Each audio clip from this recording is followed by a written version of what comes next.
Hi friends, இந்த வீடியோவில் நம்ம உலகின் மிக பிரபலமான 5 விதிகளை பற்றி தான் பார்க்க போகிறோம். இந்த விதிகள் நீங்கள் உங்களுக்கு தெரியாமலே நீங்கள் பயன்படுத்தியிருக்கலாம், இல்லை தவறாக பயன்படுத்தி அதன் மூலயமா நீங்கள் சில விஷயங்களுக்கு தோல்வி அடைஞ்சிருக்கலாம். அந்த விதிகள் என்னென்ன, அது எப்படி நம்ம யூஸ் பண்ணணும் அப்படின்றது தான் இப்போ இந்த வீடியோவில் நம்ம பார்க்க போகிறோம். இப்போ இந்த மாதிரியான வீடியோ உங்களுக்கு உதவும் நினைக்கிறேன். இந்த மாதிரி வீடியோ பார்க்க நம்முடைய சேனலை சப்ஸ்கிரைப் பண்ணிட்டு நண்பர்களே. ஃபர்ஸ்ட் விதி மர்ஃபி விதி அப்படின்ற மாதிரி சொல்கிறாங்க. இந்த விதி எப்படின்னாக்கா, இப்போ உங்களுக்கு ரெயின் வருது, நீங்கள் நினைஞ்சிடுறீங்க, நினைஞ்சிட்டு பிறகு எனக்கு ஜலதோஷம் பிடிக்கும், ஃபீவர் வந்துடும் அப்படி சொல்லிட்டு நீங்கள் என்ன பண்ணுறீங்கன்னா ஆவி பிடிக்கிறீங்க, அப்புறமா தைலம் தடவுறீங்க. இப்படிலாம் பண்ணீங்கன்னாக்கா கண்டிப்பாக உங்களுக்கு ஜலதோஷம் பிடிக்கும், அதுக்கப்புறமா ஃபீவர் வரும் அப்படின்ற மாதிரி சொல்கிறாங்க. ஏன்னா நம்ம நெகட்டிவாக நினைக்கிறோம் இல்லையா. இப்போ நம்ம ஏன்னா ஒரு செயல் செய்ய ஆரம்பிக்கும் போது அது தப்பாக போய் முடியுமோ அப்படின்னு சொல்லிட்டு நம்ம நினைச்சாலுமே தப்பாக போய் முடியும் அப்படின்ற மாதிரி தான் சொல்கிறாங்க. அதனால எப்பயுமே நேர்மறையாக நம்ம சிந்திக்கணும், பாசிட்டிவாக சிந்திக்கணும். எந்த ஒரு கம்பெனியோ இல்லை ஏன்னா ஒரு செயலில் ஈடுபடும் போது நம்ம பாசிட்டிவாக தான் திங்க் பண்ணணும், அதை பற்றி நெகட்டிவாக யோசிக்கவே கூடாது அப்படின்ற மாதிரி சொல்கிறாங்க. இதுதான் இந்த மர்ஃபி விதி. அடுத்து இப்போ நம்ம பார்க்க போகிறது கிட்லின் விதி. இது என்னன்னா, நிறைய ஆஃபீஸ்லாம் எழுதி வச்சிருப்பாங்களே, ஏன்னா ஒரு பிரச்சனை, அந்த பிரச்சனைக்கான தீர்வு இப்படி தான் இருந்துன்னு சொல்லிட்டு சில ஆஃபீஸ்லாம் எழுதி வச்சிருப்பாங்க. அது ஏன்னாக்கா, இப்போ ஒரு பிரச்சனைனாக்கா அதை நம்ம தெளிவாக துல்லியமாக கரெக்டாக எழுதினாலுமே அது எழுதும் போது அந்த பிரச்சனைக்கான தீர்வு கிடைக்கும் அப்படின்ற மாதிரி சொல்றாங்க. நம்ம ஒரு பிரச்சனையை எழுதும்போது அது ஒரு முழுமையான ஆய்வு போன்றது அப்படின்ற மாதிரி சொல்றாங்க.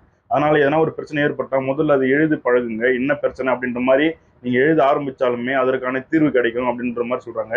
அடுத்த முறை உங்களுக்கு எதனா ப்ராப்ளம், இல்லை கம்பெனியில் வேலை செய்யற இடத்துல ஏதோ ஒரு ப்ராப்ளம், இது எப்படி தீர்க்குறது அப்படின்னு உங்களுக்கு பெரிய சந்தேகம் இருந்துச்சுன்னா கண்டிப்பா அந்த பிரச்சனையை தெளிவா துல்லியமா எழுதி பாருங்க, அதற்கான விடை கிடைக்கும் அப்படின்றதான் இதுல இருந்து நமக்கு தெரிய வருது. கண்டிப்பா இதை நீங்க யூஸ் பண்ணி பார்க்கலாம். நம்ம பார்க்க போற 3வது விதி என்னன்னாக்கா கில்பர்ட் விதி. இது எப்படின்னாக்கா, நான் ஒரு எக்ஸாம்பிள் வச்சு சொல்றேன். ஒரு டெய்லர் கடையில 10 பேர் வேலை செய்யறாங்கன்னு வச்சுக்கோங்களேன். அவங்களுக்கு நீங்க துணி வெட்டணும் அப்படின்னு சொல்லிட்டு ஒருத்தர் இருக்கும், இன்னொருத்தர் நீங்க தைக்கணும், இன்னொருத்தர் பட்டன் தைக்கணும், அதுக்கப்புறமா இன்னொருத்தர் அயன் பண்ணி மடிச்சு வைக்கணும். இப்படி சொல்லிட்டு ஒவ்வொருத்தருக்கும் தனித்தனியா வேலையை நீங்க பிரிச்சு கொடுத்துட்டாலுமே அந்த வேலை முழுசா முடிஞ்சிடும் சீக்கிரமாவே அப்படின்ற மாதிரி சொல்றாங்க. ஆனா அதுவே அந்த கடையில ஒரு 10 பேர் வேலை செய்யறாங்க, இந்த துணி தைச்சு கொடுங்க அப்படி சொன்னாக்கா நான் செய்ய மாட்டேன், நீ செய் அப்படின்ற மாதிரி சொல்லுவாங்க. இல்லைனாக்கா அந்த செய்யற வேலையில எது எளிமையான வேலையோ அது தேர்ந்தெடுத்து சில பேர் செய்வாங்க. அதனால பிரச்சனை உருவாகும். அதனாலதான் எப்பயுமே ஒரு வேலை செய்யறாங்கன்னா யாருக்கு எந்த வேலைன்னு சொல்லிட்டு திட்டம் வகுத்து கொடுக்கறது தான் இந்த கில்பர்ட் விதி சொல்லுது. நம்ம பார்க்க போறது வில்சன் விதி. இந்த வில்சன் விதி அப்படின்றது நம்ம உச்சத்தில் இருக்கிறோம், உச்சத்தில் இருக்கும்போது நம்மளுடைய தொழிலை நம்ம இன்னும் எப்படிலாம் மேம்படுத்தலாம் அப்படின்னு சொல்ற மாதிரி யோசிக்கணும். ஃபார் எக்ஸாம்பிள், இப்போ நம்ம ஒரு ஹோட்டல் கடை வச்சிருக்கிறோம், அந்த ஹோட்டல் கடையில் தான் நிறைய பேர் சாப்பிட்றாங்க.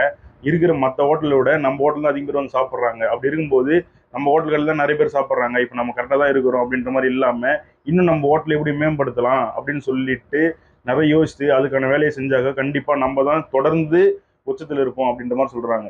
இதுதான் வில்சன் விதி. நம்ம ஒரு தொழில் செய்யும் போது தொழில் நல்ல உச்சத்தில் இருந்தாலுமே அது எப்படிலாம் மேம்படுத்தலாம் அப்படின்னு சொல்லிட்டு செயல்படுறது தான் வில்சன் விதி சொல்லுது. இப்போ நம்ம கடைசியா பார்க்க போற விதி பாக்லாண்ட் விதி. இது எப்படின்னாக்கா, நீங்க ஒரு நிறுவனம் அல்லது ஒரு தொழில் வச்சு நடத்துறீங்கன்னு வச்சுங்களேன், அது சிறப்பாகவே போகுது.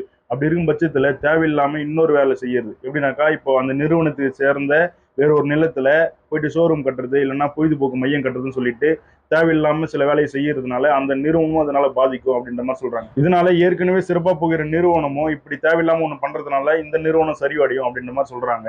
இதுதான் பாக்லாண்ட் விதி. ஃப்ரெண்ட்ஸ், நம்ம உலகின் மிக பிரபலமான 5 விதிகளை பார்த்தோம்.